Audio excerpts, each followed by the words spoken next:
My so-called friend bailed on our trip at the last minute and demanded a refund. To make matters worse, he actually took me to court over it. I am a huge Stranger Things fan, so when I learned of the Stranger Things experience, I immediately started planning a trip to Georgia. After a bit of research, I realized how much cheaper it would be for a larger group of people, so I made a group chat with a few interested parties, and told everyone upfront exactly how much they needed to pay and get to me before a certain date. It was a first-come first-served type of thing since the maximum was 6 people total. 5 people sent me the money, and I scheduled everything. Fast forward to 2 weeks before we are supposed to leave, and one of the people, let's call him Mark, texts me saying he couldn't get off of work and can't go. I told him that sucks, and asked if he checked with everyone who could cover his shift. I walked away from my phone after sending the message, only to come back to multiple large paragraphs of this guy texting me both privately and in the group chat about how he expects his money back now, since he can't go. Then he gets angrier with the more recent texts, calling me rude words for not answering him or understanding his situation. I chose to respond in the group chat, and explained how I made it very clear that once everyone had paid their portion, there was no I suddenly can't go refund. All of it was already used towards the trip for the Airbnb and ticket costs. He started complaining about how much it all was, and I told him he already agreed to everything.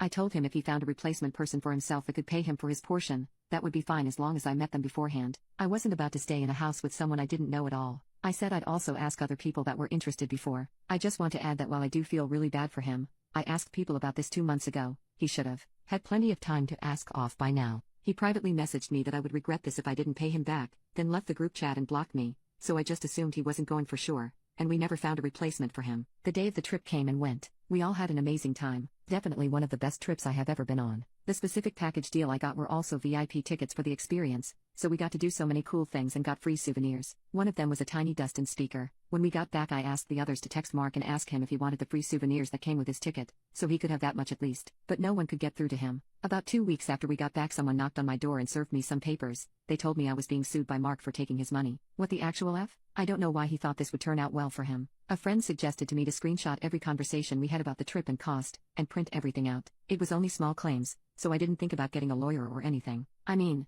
I had watched enough Judge Judy to know the gist of it. When the court day came, I showed up with a fat file and Mark showed up with a lawyer. Mark's lawyer spun this sad tale about an innocent guy swindled out of $300 so the evil person, me, could afford more souvenirs on the trip. When the judge asked for my side, I presented him with my folder, and told him they contained every screenshot between Mark and I in both private and group messages. They clearly lay out my specific instructions towards the trip, how much it costs and what every single dollar was going towards, how he agreed and told me he sent the money and was excited for the trip. Then the timestamp date difference between when he paid and when he contacted me to say he couldn't go. I offered him alternatives, like finding someone to replace him, but informed him I had already used the money on the trip. There was no loose pocket change. The judge smiled at me and asked if that was all. I told him no. If you keep looking, you'll find receipts for the ticket prices and Airbnb price. Every penny he sent me went towards those things, nothing else. The judge asked Mark's lawyer if they had anything to disprove what I had presented, and they had literally nothing. He then asked if they had proof I used his funds for anything other than what was agreed upon, and they said no. The judge ruled in favor of me, and told Mark he needed to let this go as life happens. After the case was dismissed, I went over to Mark, and handed him a bag with the free souvenirs given to each VIP ticket holder, and told him they belonged to him. He got upset and just threw them back at me. The judge saw,